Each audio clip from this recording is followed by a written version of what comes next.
All right, guys, welcome back to the Raised Hunting Podcast. I'm your host, David Holder, and I'm just returning from Florida. When I say just returning, I'm talking like minutes. Got off the plane and came here because I love you guys, and I wanted to come visit everyone.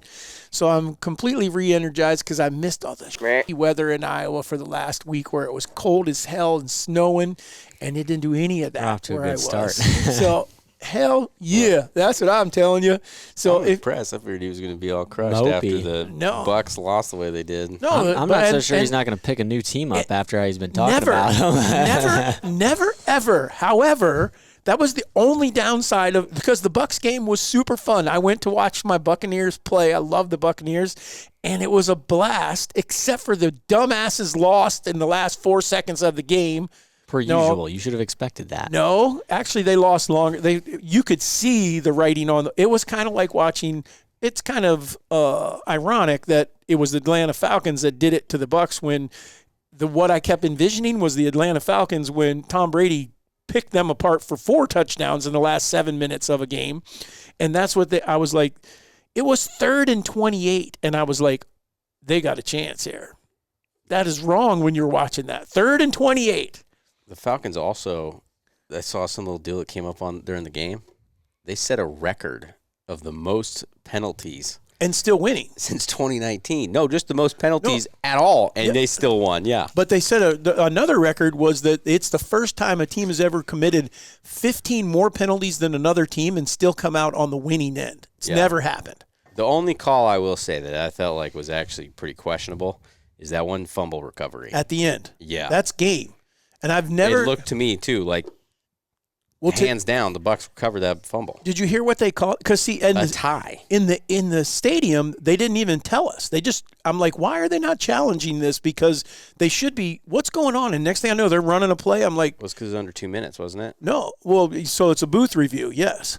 Yeah. But what I'm saying is we couldn't hear the guy say that, and they never said a word in the stadium. So the stadium people are freaking. We're like, what the? Because what they showed on the big Jumbotron, they show different stuff than what's on TV. They show the Bucks guy, when they cleared everyone, he's got the ball clearly. And I'm like, okay, and then the first thing they showed is the ball coming out of Cousins' hands, and it's clearly a fumble. Yeah. So it's like how, and then it wasn't until the next day that there's this 50-50 rule. I've been watching football for 50 freaking years. I've never seen a 50-50 rule, ever. Not What's a once. 50-50 rule? If two people, the way they described it, if two guys both have control, then it goes to the team that had the ball. Oh, it's kind of like a jump ball in basketball. Yeah, I've never seen that called. It's always whoever gets control. Well, here's what I'm going to say is, how is that it goes against their own rule, because their own rule says you have to have control. If someone else has control and you have control, one of you doesn't have full control. Yeah, but how can you determine who does? Because whoever ends up with it, and that's what they both ended up with it. They can't. One person always ends up with the ball. I would think that's going to make the bottom of piles worse if they start enforcing that. Because I'm sure the stuff that happens at the bottom of those piles is not. Oh, I would carry a knife. Dad's got his pocket knife. Daggone right. No, if you hear back like Dick Butkus years, yeah, those guys were biting people's fingers they were biting and break them. They were biting them, spitting on each other. Oh, all kinds of stuff. Lots of stuff went on down there. Yeah. Sounds like a good place to be. So, anyhow. Now it's PC NFL. Hey, can I have that ball? I'll trade you 3 of your rookie cards. So, anyhow. So, I'm back from Florida. It was a good trip. Shotgun season has started here. I was here for the first couple days of it, and then I was out. And that brings up our topic, because we've had some issues. This isn't a topic that is coming up just because of that, because we've had issues all along. But we want to talk a little bit about the ethics, about how things are handled, maybe why there's some stigmas or some stereotyping of some types of hunting and things like that, because I think we have seen the problem end of it here in the last 5-6 days, a bunch. In the last 2 days. Yeah. Well, but it's every year. I was going to say, but this goes on from multiple years. And it's not just us. It's pretty much everybody that deals with it. Right. But we're also going to talk a little bit about, I finally filled a tag. So many of you might have seen it on social media, but just in case you missed it, we're not talking about it because I'm bragging, because this sucked. It took forever. However, the deer that Nick and I, or that I have to throw Nick. I got to throw Nick under the bus. Oh. That Nick took the day off on after, what do we have, Nick? 50-some days together? And Nick bailed on me. And Easton came in. And so we bring in the doctor December and friggin' does it. Like, does that now. mean I kind of keep my December? Yeah, November 31st, Nick's out. I don't care how close we are or whatever. We're going to Easton. I'd say it's even because I didn't have to do it. you didn't help me. Yeah, you got a shot. Too. Yeah, but it didn't kill one for the first time It's ever. your fault, But that's on you then. You got a shot. I would have been with both you peckerheads for your shots, and we all hunted all year. And then when I switch over, oh yeah, that's funny. So anyhow, that's what we're going to talk about today. We're going to talk about the death of Patch. And Patch is a deer, by the way. That's not a friend of mine or anything like that. And we're going to talk a little bit about some ethics. And so we just got lots of stuff to cover. So without further ado, Warren and Easton are going to cover some of their stuff. Don't forget, guys, because we are like right there right now. What's today? 15th? So you're 10 days away from Christmas. So if you're looking for presents, get to the website. You guys get a podcast discount. Make sure that you're ordering stuff so that you have it in time for Christmas. Yeah, we ship same day, so you'll get it quick. All right, shout out to Gray. He says, I have 2 bucks that always hang out together even during the rut. I've called them Harold and Kumar. That's amazing. I believe they are twins as they're the age and rack structure, both 6-inch spikes until one decided to finally turn into a fork and horn. It's the best part of the hunt when they come out and see the shenanigans they get into. I swear they share the same brain cell, and it's competing for third place. Eric Robards. That's freaking funny. I think that what's funny about that is we have 2 bucks on a property that look very similar, and I just named them Thunder and Lightning. But who else had the best name ever? I think it was Dominant Strands. That deer they named Curtis or whatever. What was 50 Cent's real name? Oh, yeah, but because he's been shot 9 times. Yes. Yeah. That's what it was. So they named him 50 Cent's real name. Right. I can't remember what his real name is, but that's what they said because he'd been shot so many times. That's funny. No, but maybe the best one ever still, I think, is, or it's up there, is the Gnarls Barkley. Yeah, that was pretty dang good. 50 Cent's real name is Curtis James Jackson. Yeah, so they were calling him Curtis Jackson. That's what they were calling him. Oh, that's such an unintimidating name for his persona. Eric Robards, great podcast, guys, and great tips. I killed my buck this year applying the sit where you wouldn't normally, and it paid off. Had the best hunt of the season. Nice. That's good. Aaron, great podcast. Catch myself overthinking setups and deciding what to do next. Thanks once again for covering great topics. Derek Toso. Easton, you did say my last name, right? Come on, we'll find now. out if I just did, which is rare because a lot of people get it wrong. Shot many bucks over the years during gun season, just never got close enough to a mature deer before gun seasons have started. Since Minnesota is a 1-buck state, I made myself be picky during the bow season and used that learning lessons and observation sits to better my chances during the gun season. Love the pod and keep it up, guys. Algoma Flyways. Great episode. Shot a nice 8 on the 6th of December, but the neighbor refused to give permission for me to track it. Would have been my biggest buck. Very unfortunate, especially now that the season is done on the 15th here in Ontario. I'm in the same boat as Warren this year. Lots of opportunities, but can't seem to close the deal. That one. Yeah. I think. What's wrong with people? Hunting or not hunting or what? I mean, why? Because basically that landowner just stole that. Not that he even, just being a jerk. What do you do in that situation? I always have struggled with that question because it depends, like the law. If you're in a state like Iowa would be an interesting one because you don't have to ask for permission as long as there's blood and you don't take a weapon. You can just go. You can cross a fence you line. Run into a major issue. Granted, I think you could still do it, but if you ask for permission and they say no, and then you go do it, or I feel like that kind of throws a hitch into things because you either have to determine before you go do it, am I going to be the good dude and just call the guy or knock on the door just to let him know, hey, I need to go track my deer, and risk getting a no, or do you just go and track it immediately?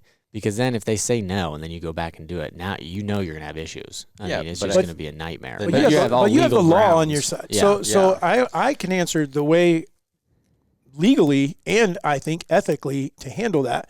And I'm both a landowner and I'm a hunter. So I'm looking at it both sides. If someone knocks on my door and says, hey, I just wanted to let you know I shot a deer and I got blood going over here and I'm going to go look for it.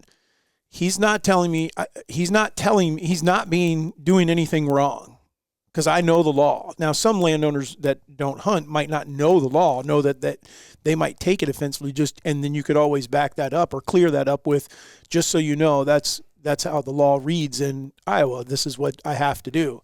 So I just wanted to let you know. But let's say we're on because I think that I like the Iowa law. I think it's in good shape.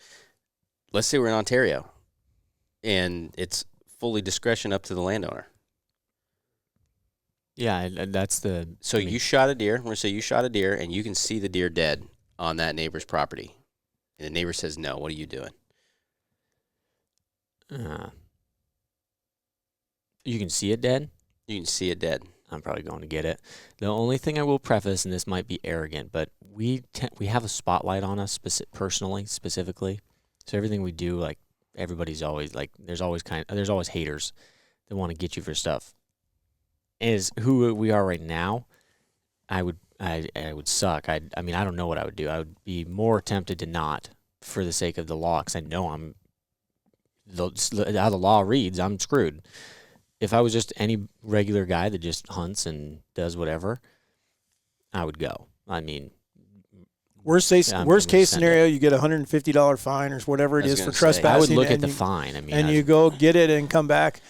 I think you wrote yourself permission. No, I wrote a check. Fine me. Yeah. Is it 100? I'm grabbing a deer. Well, I feel like it's going to be more than that, because some places may freaking pull your license for however many years. But this is not the first don't know time what they that do in situation Canada, has happened. So because we talked about Crown. we have some friends. No, but we have some friends that it's happened to that live in Montana, and they could see an elk and it was laying right there, and they couldn't go get it. However, I guess I do have a little. That guy had dealt with a lot of people that did not. They were shooting him on his side. Yeah. And so he was furious at what was going on. I don't know whether he was a hunter or not, but he had taken the stance, no one's coming over here to get one. I believe that what should happen is then the state should be able to fine him for wanton waste. I have a change of mind. What's that? Depending on the state, or if it's that type of law, this is no matter who we are. And I know that I would think just about every state has it. If they have a wanton waste law, meaning if anybody doesn't know what the wanton waste law is, basically you're shooting stuff and you just leave it. You don't go look for it, don't go attempt to recover it, anything like that. If they have that, and I can vividly show where it was shot on the permission or my own land, and it ran over there and died, I have record of going to the landowner and they deny me, then I would potentially go get it regardless, and then I would go to court with the state.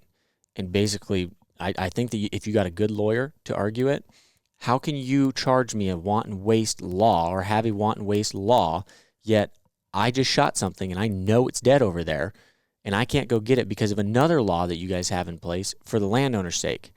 So either amend your laws, or you can't fine me for the sake of I'm doing one of you. Find me for one or the other, and one of them is out of my control.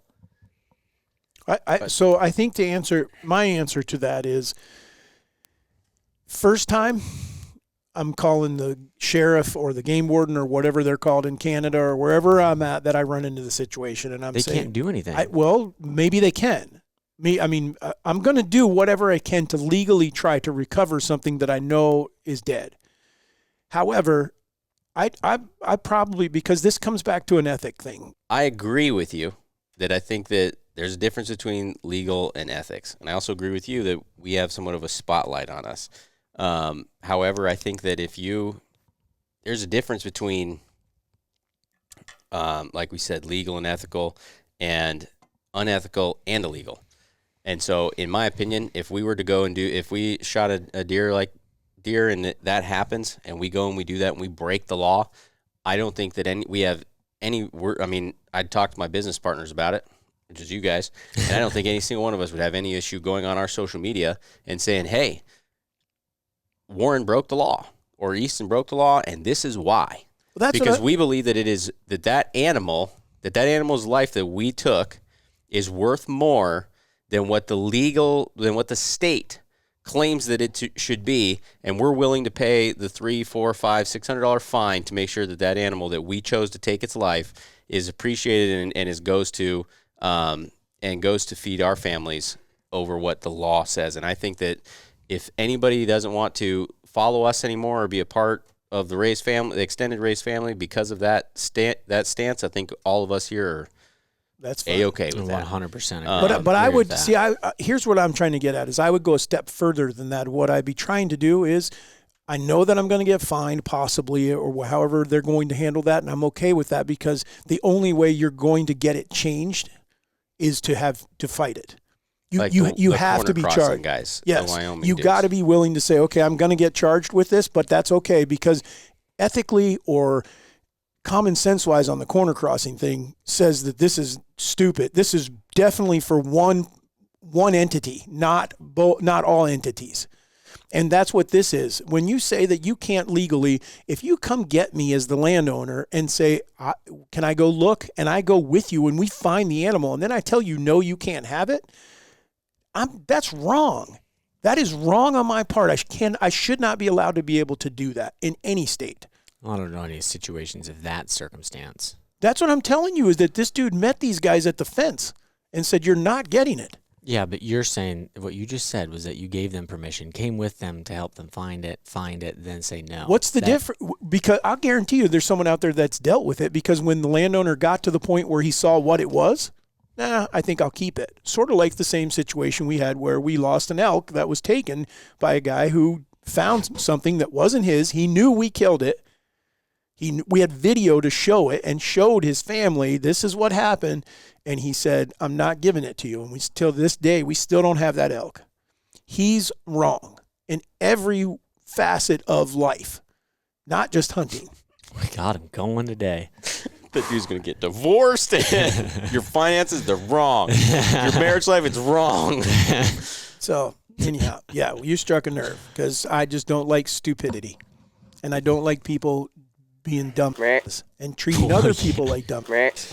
I don't know what Canada's laws are, though, either, because they may have a lot more that Algona flyways may be in a more difficult situation up there, too, because they may have instances where, maybe it's loss of hunting license. Yeah. Or, like, I know the Canadian government can be a bit crazy, so maybe they'll throw you in jail. I don't know. But I think that's what I do think. I think Iowa's got is it's kind of always a catch-22 with that situation, but I think that's about as good of a law as you could possibly have. I mean, like I said, even as a landowner, I'm okay with them giving Nick permission without him asking me to go under the if he follows the circumstances that they say, like here's blood. And the thing is, I don't know if you guys remember, we had that happen. The guy that shot the deer before we bought the land across from and he called and said, I have blood. And he had blood on the road, and it went right in, and the deer wasn't 50 yards in there, but he couldn't see it. Yeah, and he still came in and knocked, and we helped him drag it out. Absolutely, 100%. Yep. Okay. Vega said, the wind by me has definitely been all over this year. Stayed at home at least twice because of the wind changing direction so much. For some reason, I knew that about dogs drinking. Warren's wacky fact was that their tongue goes opposite to pick up the water. You would think that it goes in the water like this curls, and scoops but backwards. It goes the other way. Yeah, it goes upside down. That's not a new. That's what I said. That wasn't that wacky of a fact. It is pretty wacky. Dustin Larson says, great podcast, guys. By the way, I did kill my target buck with your scents. Nice. Sweet. Brian Sheffield, good podcast, guys. A lot of valuable information in this for those of us that have not filled a tag. And 1-228-539-780. Fantastic. Maybe that's their phone number or something. You got me on that one a little bit. I was confused. That's their username. All right. Do you want me to do these stories at the end or do them now? I got two of them. Just because we've cranked through a lot of other things before we got to the topic, so we could wait till the end. Okay, sure. All right. I've got two that we'll read at the end. Don't let me forget. All right. So where we want to start? We already started. Yeah, you might as well have segued into The annoyances. Don't trespass. Don't trespass. That's the bulk of it. But I think we should talk about, because we were talking about this before we brought it up. So what's going on? So we've had a couple situations where we confirm that we have people that we only have tracks that come. We see snow in the snow. Yeah, we have plenty of fresh snow on the ground. Fresh snow on the ground, and so we can see that someone was on a place they weren't supposed to be. Second one, we confirm that with no blood, including a fresh layer of snow, shots from the road. Well, we put all that together. You heard the shots, went over, checked it out, found tracks, found shotgun shells. Turns out that it wasn't the same shotgun shells though that were the tracks. So somebody without blood, we have no idea whether they had a weapon or not, definitely was on a piece of property that we have, and they weren't supposed to be there. Period. End of story. And shot from the road, right? And believe that they shot from the road, because Easton did find 3 shotgun shells next to the road. In the road. And where the slug hit right next to where they walked to. Right. I mean, it was so plain as day. I mean, they walked to right where they shot at. There was only one open window from the road to the FBI. Yeah, that's what I'm talking about. If I had a shovel with me, I would have found the slug. And if I had somebody who knows how to dust things, I would have got prints too. Yeah. We could get rifling, then we could start checking everyone's guns, have them come over, and we'll have a turkey shoot out here where they shoot their guns and we pull them all out. That's what I'm talking about. That's what Clint Eastwood did in that one movie. He got that dude to do it, and then he dug it out, and then he matched it. Could you imagine someone's reaction if we managed to find the slug, pull fingerprints off of it, match them in a system, and show up at their door knowing that their minds would just be like, what the frick is wrong with these people? They just said, don't freaking shoot off the road. They just said the holders are freaking nuts. These guys have way too much time on their hands, and they're serious about people screwing with them. Or we just know the right people. Yeah. So that's situation 1. Situation 2, unfortunately, is we have another chunk of ground that we had some individuals, same thing, tracks in the snow, no blood, deep into they didn't walk the edge of the property. They just freaking went off so far in there that Warren didn't go because he didn't want to go in there and bust deer that were just in there. So anyhow, in this particular situation, they walked right in front of a trail camera. So we have video of them. And in this situation, we probably are going to prosecute these guys, or the guy or the guys that are in the video, because there's a whole group of them. The moral of the story here, fellas and gals, is when you get a group of people together, don't do something that someone else is doing because they tell you it's okay. It's not right. And the best example I can give to this is you don't want me opening your front door and walking in and sitting down on your couch. Then you damn sure shouldn't be crossing a fence onto my property. It's no different. That's my house. And so I don't understand where this comes from at this time of year. And that's kind of what we were getting at, was why does it become so prevalent when we get into it? Gun hunting brings out more of it. And I don't know if it's just the fact that there's more numbers of people out doing it. I don't know if it's the style of hunting that increases Iowa specifically, because gun hunting could refer to all kinds of other ones, but everybody around here will refer to, unless you are a shotgun hunter, and this is not for the ones that just go and shotgun hunt. Nobody cares. I mean, nobody has any issues with the guys that are just shotgun hunting. It's your season. We have no issues with that. It's the ones that just ignore the thought of a property line, whether they're going to just walk through it to try to shoot stuff, or they are shooting things, or you're just pulling up on the road and shooting on freaking land you have no permission for. The shotgun season in Iowa is whack how out of hand it is. And it's absolutely unreal to me, the amount of some landowners you can talk to that will say that 10, 15 years ago, this is way better compared to what it used to be. Better. I remember when we first moved here, it was it was unbelievable. Unreal. And so it has gotten a lot better, but they even referred to before we even lived here, that it was like the Wild West. The people just freaking run around shooting stuff everywhere. It just baffles me. Just to be clear, first off, too, I don't think if anybody listening to this, Dad's not talking to you. Okay, it sounded like he was, but he's just venting, which we kind of all are. And if he is talking to you, then screw you, mofo. Yeah. Anyways, but I don't think that most of you guys are the issue. I think Definitely not. I mean, and because I would lump myself, I've killed a whole lot of deer with a gun. we don't have any problem with guns. Not at all. With gun season, we don't have an issue with there being a shotgun season. What we have an issue with is I have a personal issue with a few things. I'll just say it. I don't like deer drives. And the reason I don't like deer drives is not even so much so the method of it as much as it is, you guys hear, all we ever talk about hardly on this podcast is taking ethical shots and trying to do the best thing for the animal. And it's very, very difficult to take high percentage shots when 90% of your shots are going to be at moving targets. So I don't like it for that factor, that I don't believe that that's fair to the animal to be shooting at them running, or 90% of the shots. And I don't believe that most people have the self-control to only be taking shots of the stop. of the 20 deer that stopped and looked back or whatever.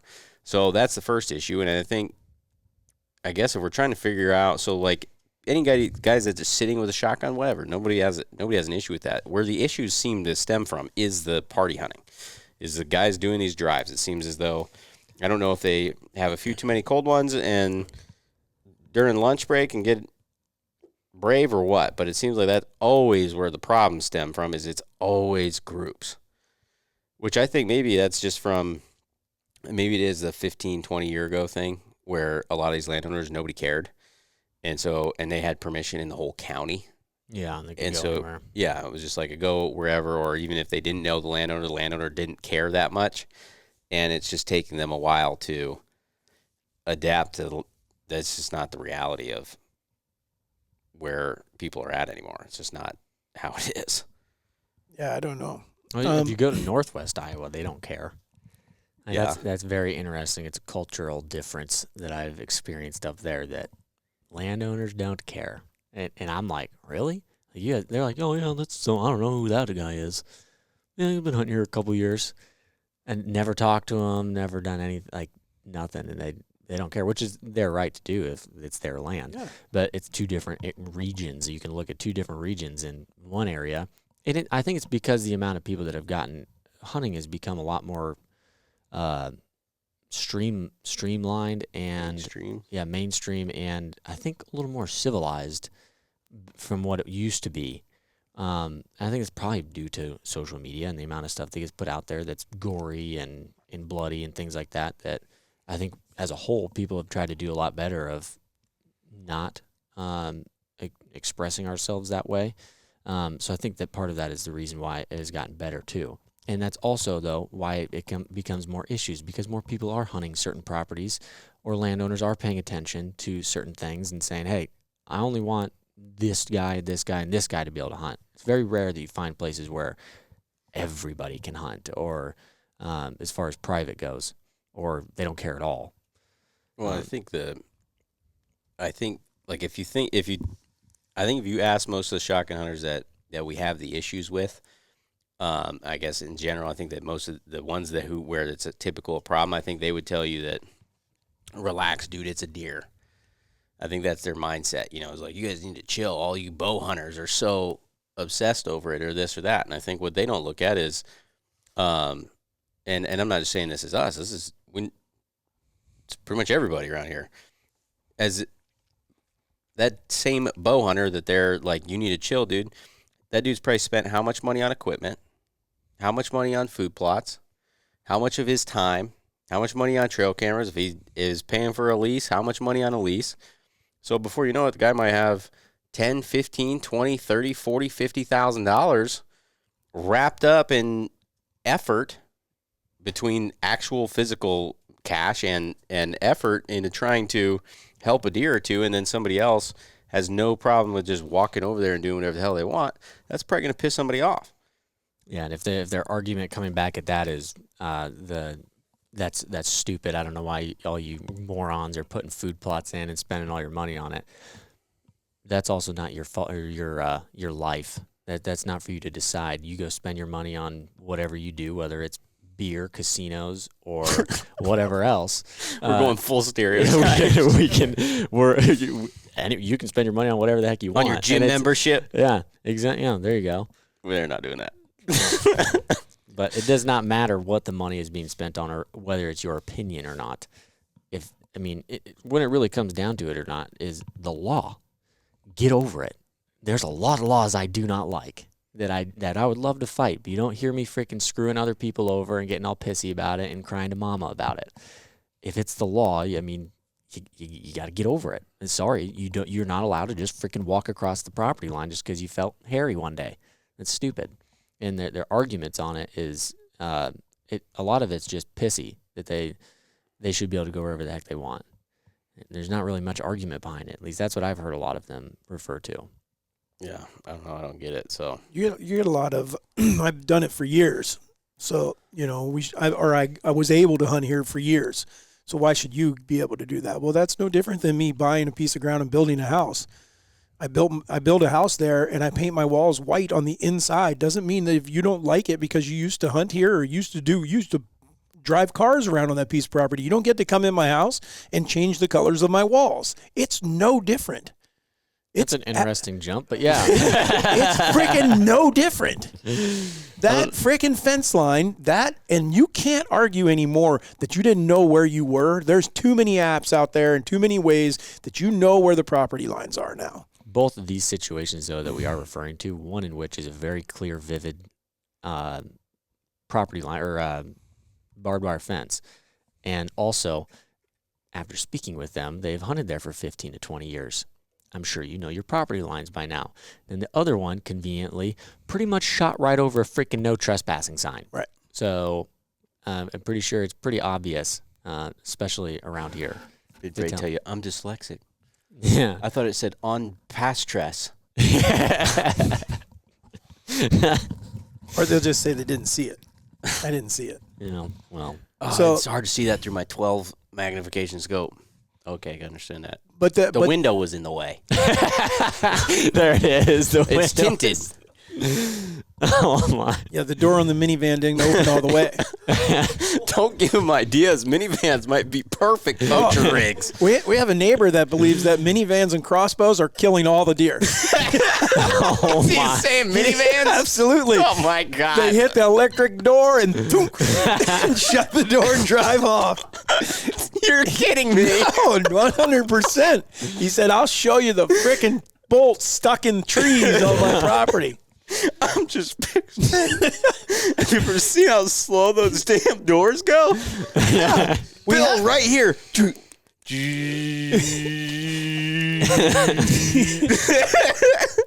But it's quiet. I can just picture him saying that, though. Oh, my God. God, I got to ask Can him you about imagine that. the dude when he's buying that minivan? Wait a minute, man. I just need to see if it opens wide enough. Sits in there and checks. Freaking Chrysler minivans are killing all our deer.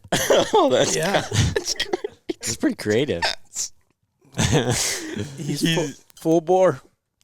I don't see him pulling over every van that goes by. Some soccer mom, he's just gonna be like, "You think I think you're a soccer mom? I know what you're really up to. Where is it?" Is this the same one that thought the beavers were cutting or the No. That's a different one. But here's the thing, and it's not just hunting. It's truly not, because like Iowa and I think a lot of states have mushrooms. And they can be people that look for mushrooms tend to walk wherever they want to. Yeah, and we've run into that multiple times. Well, here's the issue I have. The mushroom people seem to do it intentionally, and they know they're trespassing. Not that some of the shotgun hunters don't do the same, but it seems like they'll camo up and stuff. That's what I'm saying. If you're in all camo to go mushroom hunting, you got intentions to do you shouldn't be doing. 100%. Because Dad's famous comment to one is, "What the hell you doing, hiding from the mushrooms?" Freaking yeah, it was full camo, and he tried to say, "No, we were just looking in the ditch." No, you weren't, because I was in the ditch. You weren't in the ditch. That's probably the same dude that freaking shot off the road. Possibly. I just imagine I a see 'em mushroom now, like real slow, trying to running. hide. Yeah, that's what me and Dad are talking about. So hide behind trees. Oh, there's one. I will say this, in Florida, there's some people that don't hunt, and they were asking me about stuff, and I mentioned something about sheds, and they were like, oh, their antlers fall off, and of course they asked, and you guys pick them up. I can't remember how this came up, and I was like, yeah, but you got to get to them quick because they'll move. And they're like, dang, that'd be hard to find, I mean, I'm like, and they truly thought that these freaking antlers were like running from you. Did I tell you the video I'm going to do? I was going to do it last year. I'm going to do it this year for mushrooms. No. Oh, everybody that morel mushrooms hunts going to lose their mind when I do this. We're going to do a spiff, and I'm going to have like Nick Is it make spiff it real or a cool. Spoof. It's a spoof. Whatever. And I'm going to have him like, like Mission Impossible music. We're going mushroom hunting today. I'm going to be creeping around everything. And then I'm going to find some, and I'm going to take like a 12 gauge and just shoot one. Just explode it and be like, yeah, got one. And all the morel guys, I think, will just lose their ever-loving minds. It's got to be like a $20 one, like a big one. Yeah, a giant one. So, all right. But so I guess there's some other things, though, that go along with this, because like you brought up one that's another issue. And again, I think what we're trying to do is just say, number one, use some common sense. Number two, be ethical, be legal. And if ethics and legal, if they're... And if you catch these people, prosecute them. Yeah, I mean, that's the only... So let's talk about... So we have some ambassadors, and I won't use names because I don't... But even though I don't think he would care, he would probably appreciate it. But he had a situation very similar to what's going on that we're dealing with here, but it happened to him. He lives on the East Coast. And what happened was he had a camera, he had a solar panel, had it all set up. I think he has a feeder, whatever state he was in, it's legal to feed and stuff like that. So he had it all there. All his stuff is there. Tree stands there. And a woman comes along that is a non-hunter, sees all this stuff, and doesn't like hunting. So what does she do? She trashes everything. Problem was, she didn't get rid of her own photos and video of her trashing all this stuff off the camera. I don't know if she didn't take the card or if he had two cameras. But anyhow, long story short, he had clear who it was. And a win for the hunters, because he turned it all over to the sheriff department. They just called him here a week or two ago or whatever, and he sent the thing, and he had the actual recording of the voicemail of them saying, hey, we got her, we prosecuted, everything's done, she's been fined for, I mean, it was pretty substantial because he had enough equipment there. Does he get the money, right? No, I don't. Well, I don't know if he would, but I don't know if he got recouped. He better get something. He might. You would have. That would be a civil suit there. That Yeah. this is just like this was them saying that we did fine her, we did prosecute her. Do you think that these guys now, if you took the time and the money to put up cell cameras all along the borders, do you think that would stop it? It would deter it. Because now I think a lot of them they just know. casually they walk know by. that they're because, and that's where we do the whole dummy camera thing. I'm going to bait your ass, and I'll tell you that right now. I'm going to catch you because I'll put a camera somewhere that I know you can see, and there's another camera waiting for you to screw with it. 100%. But so because here's what I wanted him to do though. He had a cellular camera, so he knew she was in there right now, but he couldn't get off work and get there fast enough. If you could. See, I'm a whole eye for an eye. I want to get there. She's got her car parked there. I want to walk up and say, hi, how are you today? And just knock a windshield out. What is the difference in me? I don't like your car. That's a damn Honda Accord. I can't stand them pieces. Probably has a minivan. She might. with a crossbow in it. So I know you're hiding it under the freaking car seat. That's unfair because he hunts out of a minivan. So my point is, what is the difference in me destroying her property than her destroying his? None. Absolutely none. I think a fair argument for the sake of like the shotgun one is the shotgun season in Iowa is a very important season for the sake of the population of the deer. Oh, for because sure. I think the number is like 70 or 80% of the quota that needs to be filled for the year is in 2.5 weeks. I mean, it's wild how much. So it's very important that the shotgun season is there. The Well, I think a good argument to make for this, so we're not grouping people, is there's a lot more shotgun hunters at one time in the same places that you're going to find these issues a heck of a lot more often versus we talked some about like bow hunting, muzzleloader, or like early muzzleloader, late muzzleloader seasons. You just don't really deal with these issues.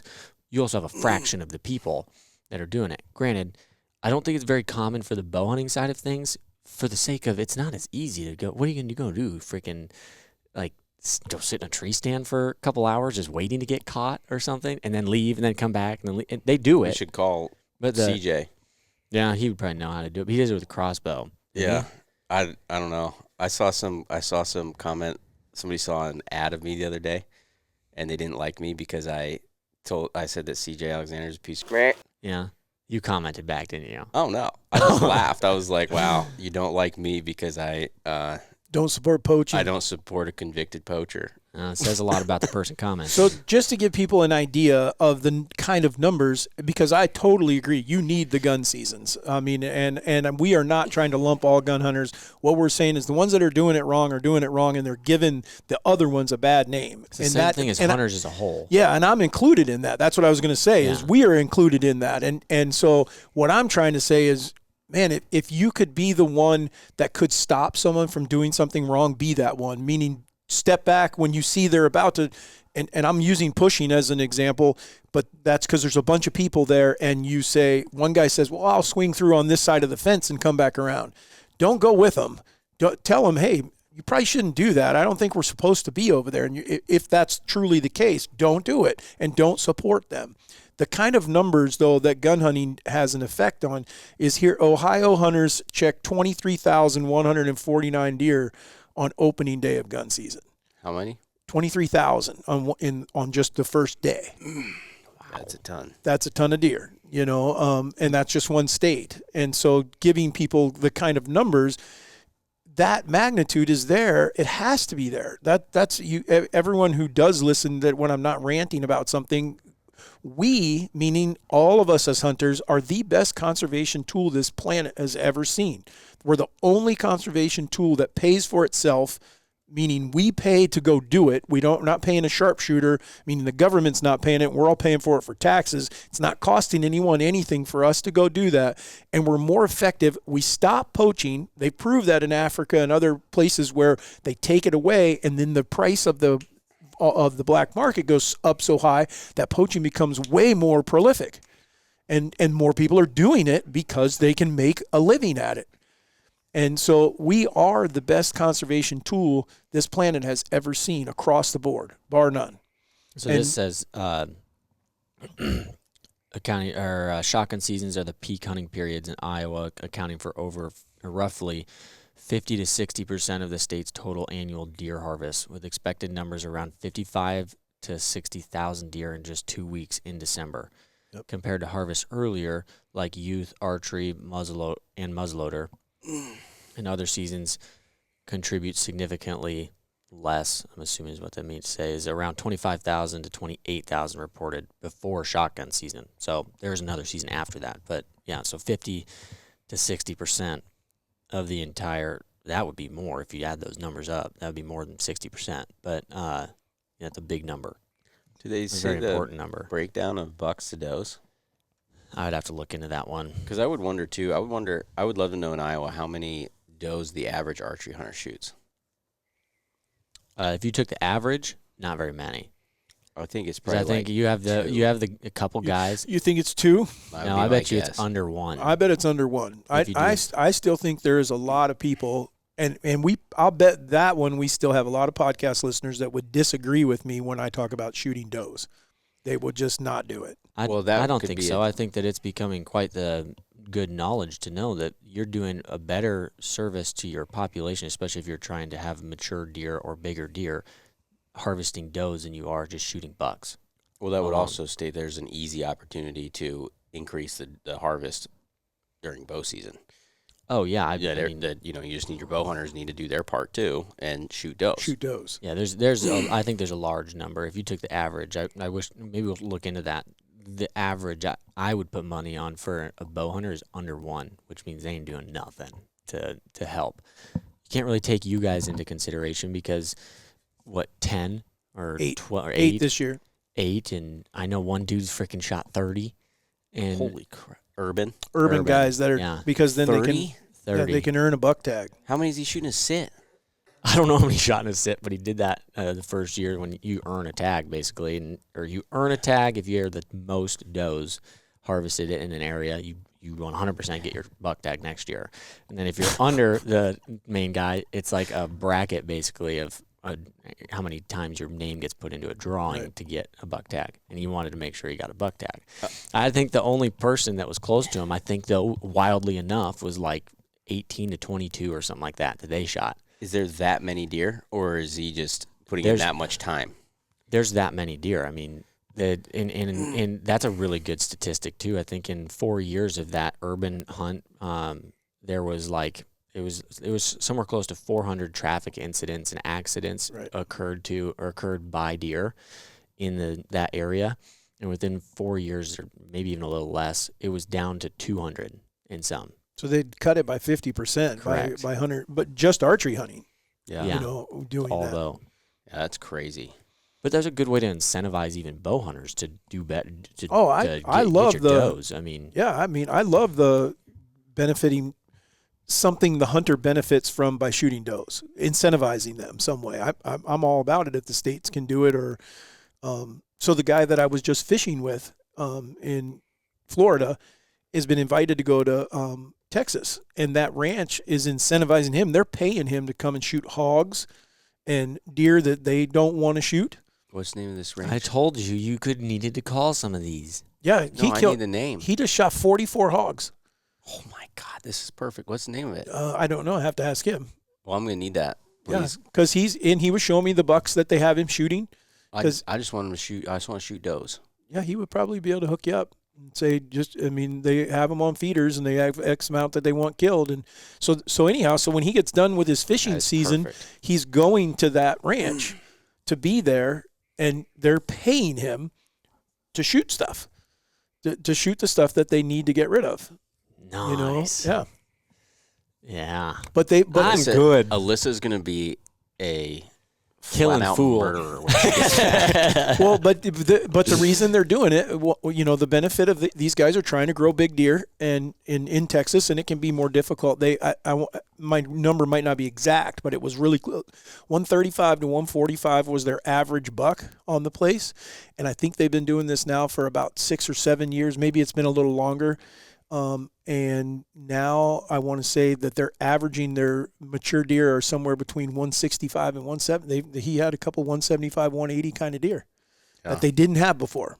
So that's what I do wonder here in Iowa, though, is because that would be suggesting, though, that they're reducing the amount of pressure that's on the entire population, right? That there's more food, more from even different habitat. Species. Yes. Yeah. Where I feel like here in Iowa, it'd be awfully hard to. I'm sure our deer would be healthier, but I would think that our deer can't be that stressed. I mean, they got corn and beans and great browse everywhere. Like even in a high deer density. No, but they're doing their part too with the genetic part. Like the deer that he's killing, the bucks that he's killing are not bucks that they're taking all their 8 points out. They're short time. Spikes. No, I don't know about spikes. He might be. I don't know. But they are definitely. But all the bucks that he's got. I got your numbers. But all the bucks. Are you talking about shooting spikes again? No, he brought it up. I didn't bring it up. Oh my Lord! I'm still in favor of it, but that's just negligence. That's just choosing to be arrogant. Harold and Kumar would be toast. Yeah, they would. Poor guy had a forking horn this year. Now too. He has potential. If he forked, I would leave him alone. He's earned his way. Yeah. Gosh, freaking! What? I don't know how many. I know, but I won't because I think they might have some type of potential. But Nick I don't know how to get that through your skull. Nick and I saw 3 of them this year, and I was like, I should freaking shoot at least one of them. We had one deer that had everything, and Dad wanted to kill it just because he didn't like the way it looked. Swoops. It does not make sense. No, he's not going to, and he never grew anything. He was huge. He wasn't huge. He was a mid-50s 8. That's huge. At his peak. At his smallest. At his peak. No. Even at he his got peak, bigger though, than what that. more do you want for an 8? 160. Oh, you greedy little. No. Oh, I'm from Arkansas. I hunted in the East Coast. Juice. I'm used to little deer. Juice is a freak of nature. Yeah, Like, no, I would put juice in a caliber. I didn't hear you say I 8. would put juice in a caliber of 190 to 200 inch deer. I would say as a non-typical, I would say the juice is 170 inch 8 is equivalent to a 200 inch non-typical deer. Yeah, it's rare. No, I didn't hear you Okay, say so- 8. So what I'm saying is, what I would like if I could manage a piece of ground for me, that I would like to get all my deer up into that 160 inch mark. Oh, I'd like to have them all at 190. Well, I don't want to get greedy. Okay, I have some interesting numbers for you guys based on what each season is. This is not 100%, so don't quote me on this. This is as fast as I could pull information. So, as a whole, in Iowa specifically, just in general, so far in 2025, what we have going for our numbers reported of deer killed, you have does, there's 28,659 deer killed. Antlered bucks, there's 33,359. And then button bucks, you're at 4,806. Shed antler bucks, you're at 539. It's a total of 68,915 deer. Okay, so right now you're sitting at 41%, or you're about you're about even almost does to 50%, bucks. yeah. I mean, and then so when you get into shotgun season, which we're only 1.5 times or 1.5 way through. I mean, we got one weekend left and the rest of this week for shotgun specifically. But right now, this is from 2024. Would be the antlered bucks was 40% of the total harvest in shotgun seasons. The does was 49% of harvest in those seasons. Button bucks was 10%, and shed antlered was 1%. And that's of the total harvest of just all the deer in shotgun season specifically from last year in Iowa. So 49%, they shot more does than they did bucks. 40% bucks, then 10% button bucks. Archery season, this is bad, is at 61% of bucks. And then assuming it was like, I read another part of it, assuming like 35 to 40% does.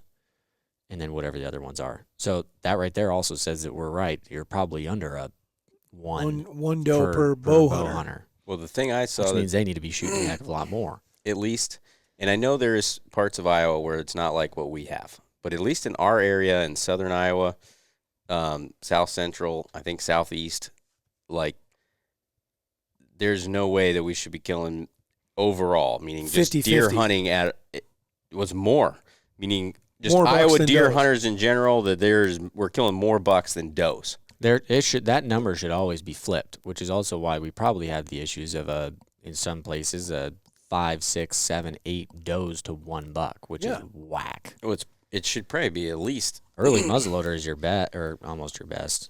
Late muzzleloader is technically the best, but it says 35% bucks approximately, and then the remainder is does and button bucks and shed bucks. and it's probably shed the antlers. least amount of deer killed in a season, I would guess. Correct. And Yeah, you won't hit the same numbers you hit. It's a shorter season. It's only a couple weeks long, Yeah, and then but imagine, 33,000 bucks and only 28,000 does. no, like in many of the counties where we hunt, there's no. I mean, in my opinion, just guessing, kind of, I guess, without data, I would say you should be shooting like 4 or 5 does to every buck you kill. If you were to try to get the population. Yeah, the ideal buck It's to gonna be doe ratio pretty well is 50-50. impossible. To keep it Yeah, but 1 to imagine 1. if But it would be if every bow hunter shot 2 does. Yeah, Every bow hunter in a place that there's enough does to do this, so just shot 2 does. It would probably be. I would vote for that if I would present that you'd at like 1 or 2. You have to shoot 1 or 2 does to earn your buck tag for the following year. I would vote in favor of that 100%. It would do it. Even 1. I bet even 1. If you have to shoot 1 doe to get your regular any sex statewide tag the following year, could make a big difference, I think. Now, someone out there listening could be going, "You guys are just dumb because you're going to end up not seeing any deer." I would be okay for not seeing as many deer to see better quality deer. Well, that's your opinion versus other people want to just see a bunch of deer. Yeah, if you live in a place, there was a time when I was like, I'd love to see some deer. I've hunted places where you don't see a deer every day.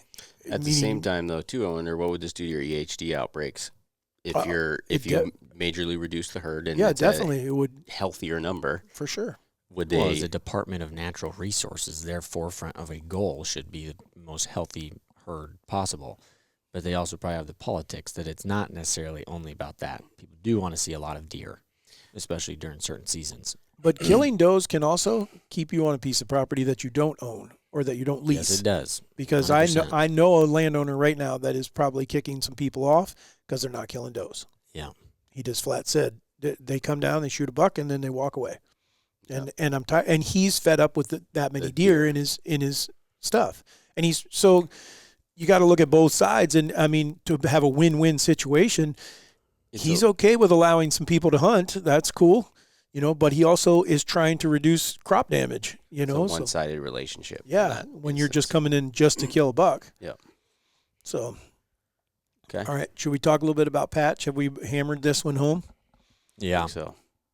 Yeah. I think we even Nick is nodding his head. Put a little extra into it, too. Yeah, well. And we probably pissed some people off, unfortunately. That's because I don't want to get shot in the ass. We didn't even talk about that part. Yeah, I go to pull a tree stand, and there's a slug going right slug hole right through the stand. Somebody's comments probably like, yeah, you asked for it. I already got a scar on my left cheek. I don't even my right, too. Yeah. That's a story for another time. Well, yeah, well, in that particular situation, I don't think anyone was trespassing. I think they just didn't understand where they weren't paying attention where they were shooting. They shot through the tree stand. Yeah. Because I think they were on their property. But anyhow, so, yes, David did manage to kill a deer. And yes, David did manage to kill, I think I have confirmed that he is going to come back a minimum of 7 years old and a maximum of 8. I think he could be 8, but I think he's 7. And this is a deer that we have known about him I probably picked up on him and started paying attention to him in 2021. I passed him, and I knew as soon as he walked by. I don't know what told me then. Like, you guys make fun of me about shooting spikes or whatever and shooting deer but I knew then. I was like, I should have just shot that deer. I told Eli that. I'm positive we can find the video and I talk about it. You already have a new patch. Yeah, it's going to be worse. Well, he's a good deer though. But if he's a good deer, it doesn't matter. He's going to be worse. No, but if he's got a Juice was way worse than Juice was. But if you got that deer, if you've got a really big deer and he's running your property and he's passing on his genetics, you got thumbs up. If you got a piece of meat deer running around, whooping up on everybody and passing his genetics, passing the genetics doesn't matter. It does. It has 50%. It has continue on with patch. It has 50% to do with it. There's a whole lot that has to do with does and everything else. Less than 50%. No, I think it's still half. So this is proven. Well, I'm just telling you, it does have an. But here's the part about patch though. Let's talk about this because he'll still argue with me, and I don't give a crap. Because what Patch was doing, and I physically saw it. Nick filmed it. Is we would get a 2 or 3 year old buck. Let's say a 3-year-old bucks in Iowa tend to, if they have any kind of inkling that they're going to be something, they'll be good size at 3. But they're not running a show. They're definitely going to get pushed around by more mature deer. And we would have a good deer show up, and then here Patch would show up. And he'd walk out in the field, and he'd bow up at him, and he'd walk at him, and they would leave. And once they left, they didn't come back. Sometimes we would see them again here and there, but they wouldn't stay. And this started happening the year after I passed him. And I was like, gosh, dang it. So then we tried to kill him. But my problem was he wasn't always on my property. He's not a big racked buck. And I'm like everyone else, I want to kill a good deer. So I didn't want to use my statewide tag on him. I would shoot him at my house. So that became the ultimatum. I had a small window where he was in and around my house, but he was often on neighboring properties that I could hunt, but I couldn't use that tag. So he slips through our fingers multiple times. Multiple times I took other people that were willing to shoot that deer, and Nick almost killed him. I think Alyssa almost killed him twice. Oh, I didn't know that. I know once for sure. The one time when he came out the windmill. I mean, He was coming right to us. It was game over. We had we had an encounter with him at least once a year. Nick and I even had an encounter with him earlier this year, and he just would get lucky. I mean, like no wind would get us, no nothing. He just, in Nick and I's case, the one time was wind, but other times it was just dumb luck, and he just got away. Well, finally, Easton and I, again, Nick and I got 50-some days sitting, and then we're toward the end of the season. Easton says, I'll go with you tomorrow night because the wind's right. I want to sit in a ground blind. Hats off to Easton. I'm going to give him props because he put in 2 acres of beans in a plot that I have said. That ruined the property, let me tell you. Well, I said, he's giving you props. I said earlier in the season, this is a problem because he's drawn so many deer in, I can't get to my stands I've got to go a completely different direction. So everything that I had planned for how I hunt Bastard, I gotta wade through deer. you run them off and then you don't see them. I mean, you literally, it screwed up their whole pattern. So it was messing things up.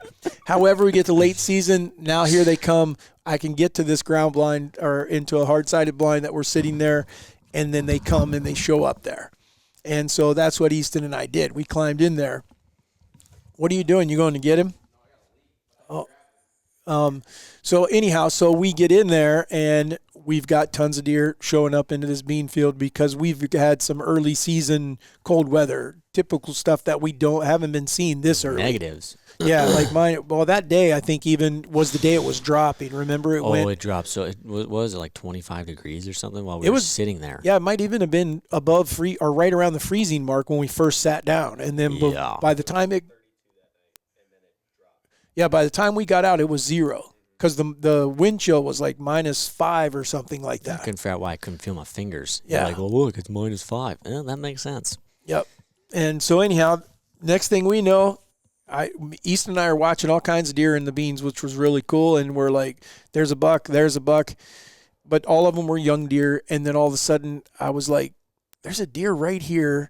And I went to lift my binoculars to look at the deer because he had lifted his head once. And I thought, well, he's got a pretty decent rack on his head. It's not a little guy like a 2 or 3-year-old. And then before I could even get the binoculars up, I'm looking at him at 35 yards through the beans, and I see this big scar, hence the name Patch. He had a big patch that's always been missing on his back. And I just thought, I think that's him. And I lifted my binoculars, and Easton asking me, is that Patch? And he lifted his head, and I said, dude, we have Patch at 35 yards right now. And then it was a 22-minute ordeal trying to get a shot because he would not come. First he was facing me, then he was in the beans. The beans were too tall, and I couldn't see him clearly. Easton says, you got a little hole there. We went over this and over this until finally he made it to 27 yards. For those of you that can see this, if you're watching on YouTube, Warren just brought Patch in. And Patch, I went back and looked too, and I think this is his biggest rack. No, last year he was bigger. He had more stickers and stuff last year. Well, he might have bigger sticker, but he did not have a G4 on this side. Yeah, but I last year I think he was quite a bit bigger than what he was now. I don't know. Well, anyhow, so he ended up 146 inches. I bet you we can find that. What? If he was bigger or not last year. Our neighbor would have his shed. I would bet he would. Yeah. And those are sheds he probably wouldn't even. No, we'd have to go through a lot. Yeah, because he probably would just be like, oh, that's a decent one. So anyhow, but man, I can't. I guess the thing you have to give that deer credit on is those bases. Oh yeah, 6 and 5. Well, do you have any? They were 6 and 5. Yeah, the one was 6 and 5. The other one I think was 6 and 3. Holy crap! I'm trying to think of any other deer we have that has a 6 and 5/8 base. Well, and he's had Bullwinkle's right side is 6. I think it's 6 and 5 as well, but I'd have to look. It's 6 and something. Well, and he's had that like that for like the last 3 years. I mean, his base has got, you could see that significantly on him. Which is a serious base, though. Yes, absolutely. Like even Hammers, I don't think is 7. And I think it's like 6 and 5 or 6 and 6 or something like that. So, I mean, although you're saying he's not huge, but he's a still 6+ an awesome inch deer. base is an unbelievably large bases on a deer. But just catching up with him. I mean, having as much history as we've had with him and everything, and then that we've had other people trying to hunt him and everything that we had go on, and then to kill him where we killed him, I mean, was just a cool deal, But gosh dang. And so it's kind of bittersweet. I wrote a whole deal for social media and I'm going to put that back in the tub. And talked about it because when you do finally anchor one of these guys, you kind of miss him. I mean, even if you didn't like him or, whatever, it's like he's been part of your life for 3-4 years. It's kind of like you knew what was when Straight Up was around. It was like, okay, Straight Up was my gauge of when the rut was really coming. I'm like, okay, when does he move? Oh, he moved there. He's on this camera. And that's like, okay, we're within a week or 10 days of the rut. If I killed Baling Twine, I wouldn't miss him at all. Yeah. None. That is Warren's nemesis. Yeah. 100%. I'd say, peace be with you. But Patch got lucky with the neighbors because one dude shot at him 3 times with a muzzleloader and missed him all 3 times, and then another guy was set up to kill him last year. Didn't they hit him one time? No, I don't think. As far as I know, they did not. But last year he had him. But the only problem is my neighbor and I did not talk. And he just forgets when I send him pictures, and I'd send him a picture and he forgot. So the guy doesn't shoot that night. And he calls me and he says, do you have a picture of Patch? Because I think he might have entered the field and I had a guy that would have killed him. And I was like, yeah, I've sent that to you. Well, I can't. Just send it to me again. So I sent it to him again. And then the guy had a picture on his phone and he goes, oh yeah, it's definitely him. And I was like, and he said, no, that's okay. He's going back tonight. I'm like, okay, perfect. He shows up. Shed it. He only had 1 antler. And then he wasn't sure then. And then the next night, jumped the fence, none. And so he just got damn lucky, but he shedded both antlers on. And so several people should have or could have killed him or almost would have killed him. I mean, that guy still could have shot him if he was willing to shoot him as a shed buck. I'd be very interested to see if that is how old he comes back at. If he's 8 years old and held that rack, I'll be impressed. Well, I'm telling you, I went through on this trip and I got it in categories, and I'm pretty sure 21, that is a 3-year-old deer. Yeah, I think, so that would make 22 is 4, 23 is 5, 24 is 6, 25 is 7. I think he's 7, but I could be wrong. What I'm saying is on that first year, that him being 3. If he was 4, then he would be 8. Boy, his teeth were worn. Yeah, his teeth sure kind of make me feel like he's going to be 8. We'll just have to see. Because KB's... He's the only one we're only turning 1 tooth in on, too, because his other one is missing. Yeah, he only had 1 tooth. Oh, yeah? KB's, do you remember his teeth? Mm-mm. His were crazy as far as... see, even his at upper that molars, though, which I know is what you don't really use, but... Patch has way less teeth than that. Yeah, there's almost nothing there. Yeah, and he was 8. So I don't know, but we'll see. We'll send them. We're going to send the 1 tooth that is there in, and we'll hopefully still be able to get a good age on it, and we'll go from there. But I'm positive he's 7, but it could be 8. Yeah, I'm thinking 8. Old That's hog. my vote is 8. Yeah, which is unfortunate. Then when you there's what I'm getting at though. You got a 7 or 8 year old deer that's 146. You got a 4-year-old deer that was 179. And so my point is, you get your patches out of there, and you get deer like Bent Beam here that stick around, and now you start to have multiple deer that are bigger. And all the number is only relative to where it could be 130-inch deer you're trying to get to in somewhere else. I'm just using that as these are Iowa caliber deer. If I lived in Virginia and I was doing the same thing, I might be shooting for 100, 135-inch deer. Great. I want to get rid of the 110s, the 105s and stuff that are mature but don't have the rack I'm looking for. You're doing that out of a probability more than a genetics, though, I think, more than you realize. The probability of getting rid of a bully that is keeping out other deer that could be getting bigger is much higher when you get rid of the bully versus the chance of the genetics getting passed on properly. You getting rid of a bully that's keeping out multiple other mature bucks kills your probability of more mature bucks that are growing large to come in there and actually grow versus kill the bully. And now there's a higher probability that new deer coming in to live there, especially new mature deer. Possibly. I mean, it's all a wild factor because we don't have anything that's enclosed. We're dealing with everything and again, we don't have enough ground that we're hunting that we can say, okay, this deer will never leave our property. Yeah. The chances are we don't have a single place that we hunt that is that way. Which I'm okay with. I mean, I still have it far It's pretty better hard to than do. Yeah, I mean, because in my opinion, I think that number, because I've had a lot of people ask, and I think that number is like 5,000. You got to have 5,000 acres in order to have deer that they're not walking off of you, unless you just that have also depends. Even that depends on how it lays. do they live in the middle of it, or Right. do they live That's what on I'm the saying. edges of it, and then they, regardless, yeah. I wonder too, though, if you're.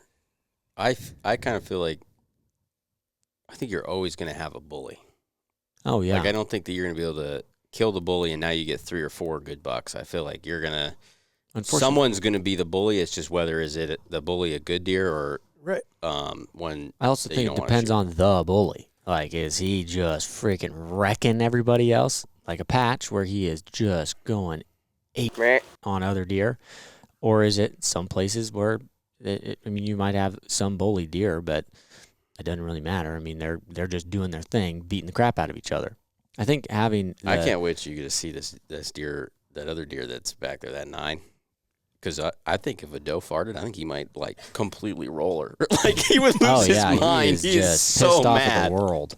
He's such an I angry seriously think deer. he's going to be worse than a Patch. Yeah. Oh. I don't think every property has that situation. I mean, you will at some point or another, but I don't think every single year you'll always deal with the freaking crackhead brawler. I've never seen a deer behave the way he does. Yeah, he hates all of them. I mean, I'm telling you, you're not going to believe us, so you go and watch this deer. A deer just gets near him, and his ears are pinned, and he's chasing them. You didn't have to look at the antlers. But at the same time, he hasn't moved in, and like, as far as I know, he's not living on me. Yeah, he is. Pretty much that He's there every marshmallow single one antler day. deer. Yep. He walked out, and here he runs everything, right? That deer straight up F you. And, Gone. come on, you want some? And he's like, I will give you the full platter. And then he turns around and some doe, looks at him, and he's like, you want some too? And starts chasing her. And then all around and was doing it to everybody. I mean, these little bucks were kind of like, whoa, dude. And then they'd do that. They'd be like, whoa, dude. And he's like, you got a problem? And chase them. I mean, he was just possessed. I just came up with a name for that deer. What, Diablo? No, you just gave me the perfect name. That is Compton. Straight out of Compton. That is good. Straight out of Compton. Yeah, that is good. Yeah. He is living there. I'm sorry to inform you. He's a good thing, deer. I don't I've mind seen him multiple times already. What I'm telling you is, I knew Juice was like, he was no different. Juice and Mr. Liss were both bullies. Now, Mr. Liss, we needed to kill. And I can show you some of his frickin' work has been passed on. You'll kill Compton October 1, though, because you can snort wheeze at him. He's like, what the frick you say? I'm going to show you, mother trucker. That's funny. I guarantee it. You snort wheeze that you could be freaking August, and he's gonna be like, "You want some?" Dad's just gonna be walking around to every stand next year. That deer's so possessed. I almost feel like you couldn't even run him off. Like he'd just be like, "I ain't afraid of you either." You're right. Try to run you off. Hopefully he makes it, and I do think that he's only 3 or 4. He's a younger deer. Yeah, if he's 4, you guys are. I really hope he's not. He's not going to be. I don't you guys think are he's hoping. 4. I hope he's 2 or 3, like 2 or 3. I think he's 3. I mean, that's what Juice was. Juice was serious friggin', piss and vinegar. Oh my gosh. Juice was a nut. Yeah. I mean, but he was the nut you wanted. Yeah, absolutely. But. I mean, he lost eyes and everything else, and it never. I mean, I saw him the night that he lost his eye. I saw him that evening, and then saw him again the next morning, and it didn't slow him down. When I hit the rattle and antlers, Mom was sitting in front of me. And he came charging. The only thing was another buck got in the way, and so the other buck shows up to us. I think he had thought that's who was it, and he was like, "Okay, I ran him off," and I didn't know that. I didn't know the other, and we thought he was coming because we hear the deer coming, and I'm like, "Get ready," and out walks this buck, and. Mom, she's just listening to me. She's got her bow in her hand. She's thinking, I'm going to shoot this deer. And I'm like, that's not him. And she's like, what? I'm like, that's not Juice. He's just somewhere in there. He got him. This buck cut him off. Or I think he ran that buck off is what I think. And it came. How old was he when I fell asleep? And 2. Okay, that's my point. I thought he was 2. I was trying to make sure he wasn't 3. No, he was 2. That he was to the caliber of what this deer is now at 2.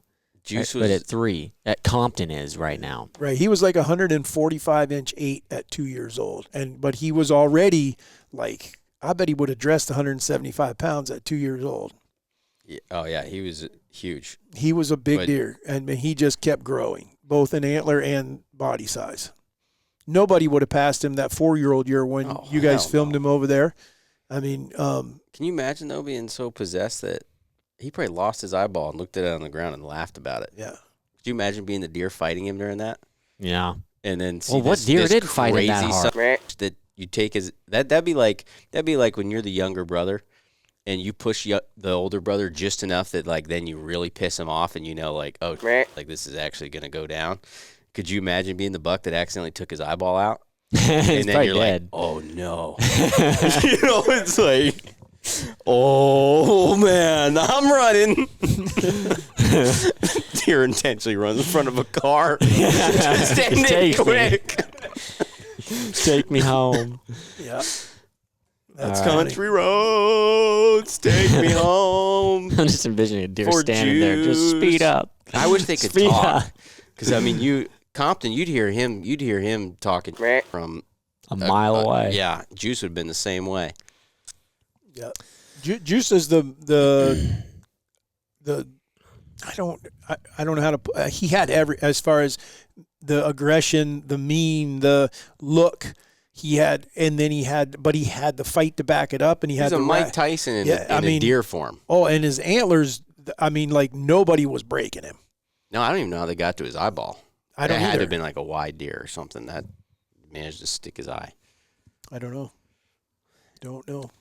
Yeah, that was a ballsy deer Oh, too. But at the apparently. same time, One of the things, though, that Nick and I saw the other day that I've never seen before out of that same blind is he and I, because it must have been the evening before or 2 evenings before that we hunted there before me and him went, or was it that morning?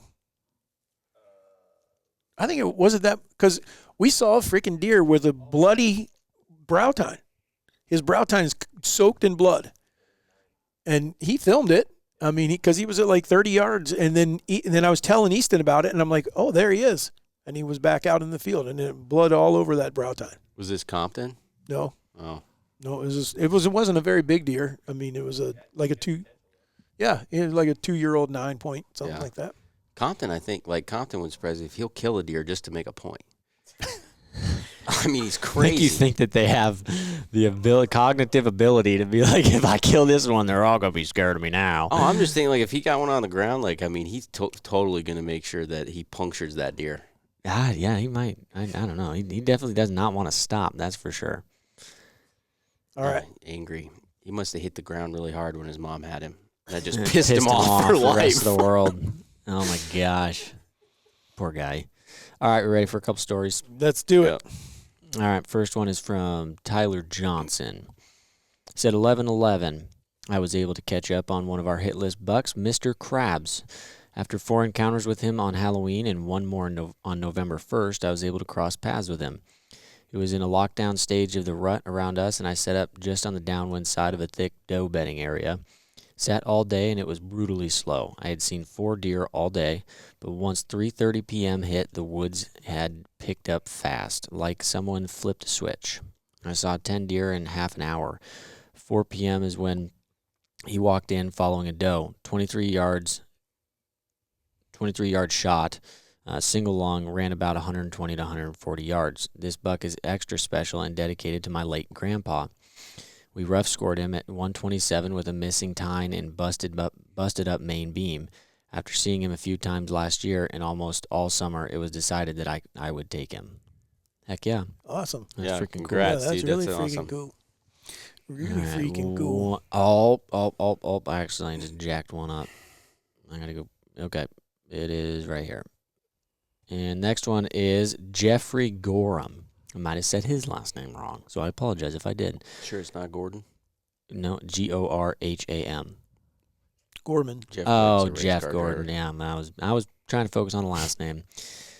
I decided to try some of your scents this year for the first time, and they've been great. I used Buck Junkie on some white pine posts. They were slow to take off, but I finally started having bucks use them, and I found out quick why y'all mentioned using concrete. I had a younger buck hit one like he was mad at the world and pushed it out. I've heard y'all talk about those bucks still trying to use them laying on the ground. It amazed me seeing them still trying to get after it. One buck in particular, my number one target buck for the year, we named Two-Face because his two sides were so much different from one another. He looked like two completely different deer depending on which side of he was facing you.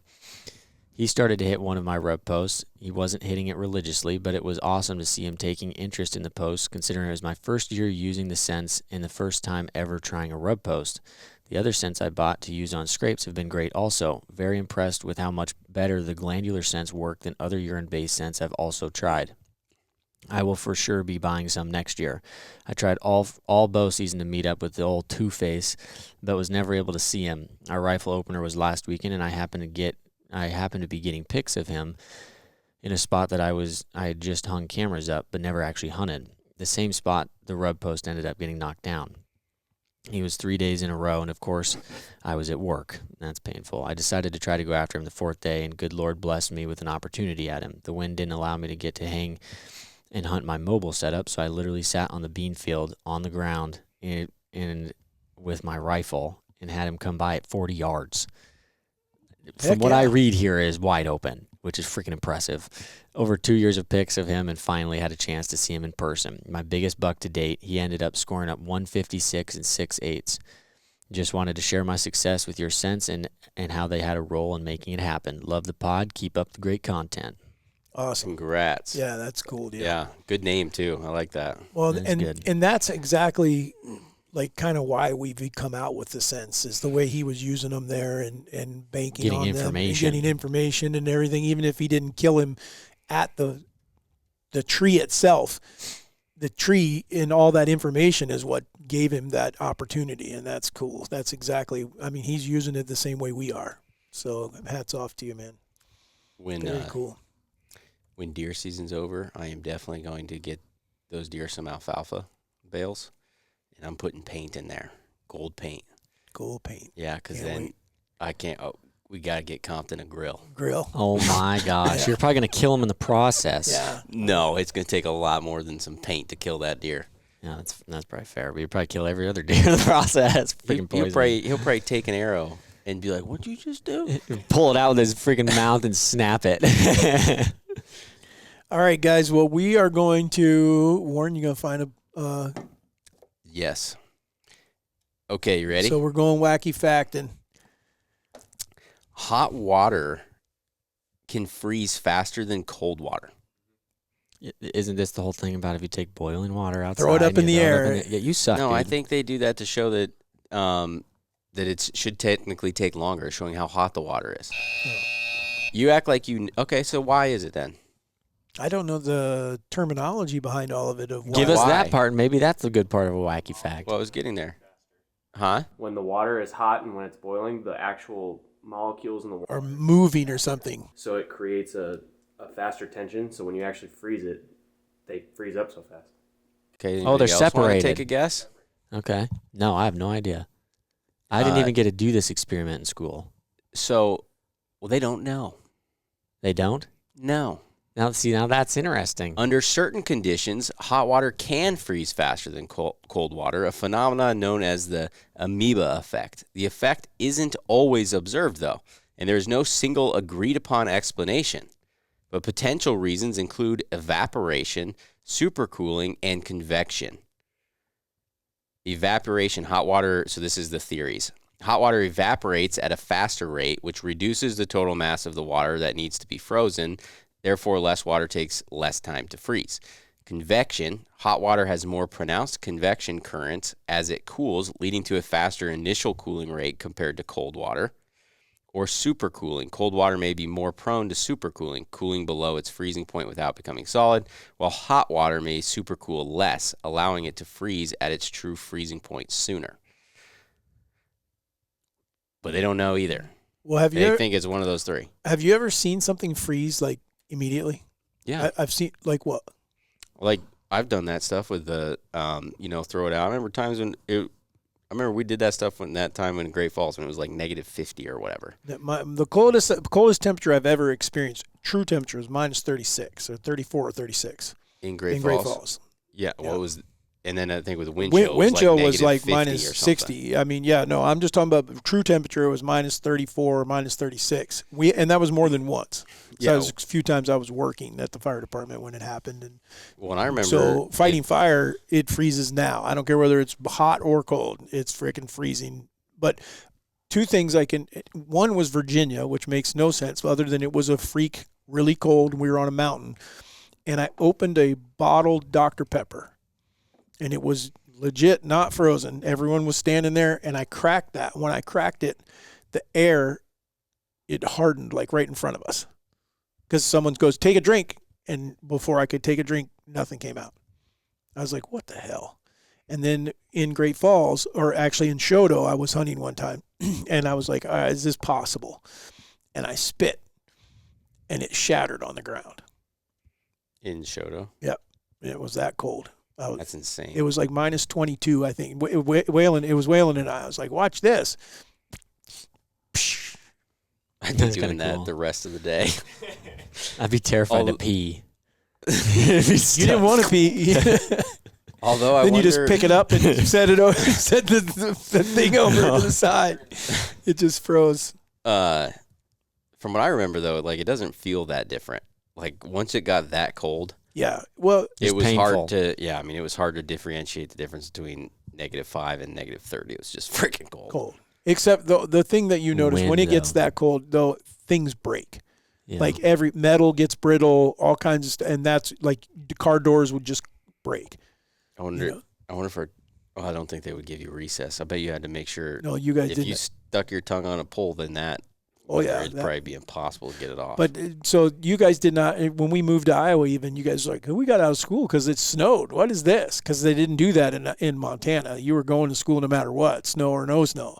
Yeah. However, there was a couple times when they did close school because it was so cold, because they were afraid the kids getting to the bus stop. Like kids that had to go stand outside. It was, but Yeah. we're talking minus 30, minus 50 kind of wind chills. Oh, I think this weather here usually is colder though. Like as far as how it feels. It's wet. Yeah. It hurts. All right. All right. Well, thank you guys for joining us. We appreciate it. Like I said, we're not picking on any one person unless you are that one person that deserved to be picked on. We were definitely calling you out. So, but other than that, just use some ethics, just use some smart, be common sense driven when you're out there hunting. Be safe, man. Because it is just a deer when it comes to shooting a gun or a bow or whatever. There's no reason anyone should be getting hurt. None. Other than the occasional accident that's going to happen. Someone trips and falls or something like that. There's not anything you can do about that. But when there's something common sense driven because you didn't have the safety on your gun or something like that, that is not an accident anymore. You just did something wrong. So with that being said, we appreciate you guys. Hope you enjoyed the podcast. Again, Christmas is coming. Get your stuff. Get to the website. If you don't catch that, we will see you. We're almost to the first of the year. We're going to be starting talking about 2026. We still got a little deer hunting to do, though. So hopefully we'll have a tag or two that we fill, and we'll talk a little bit more about some late season stuff. So thank you guys for watching. I'm David Holder with the Raised Hunting Crew. We out.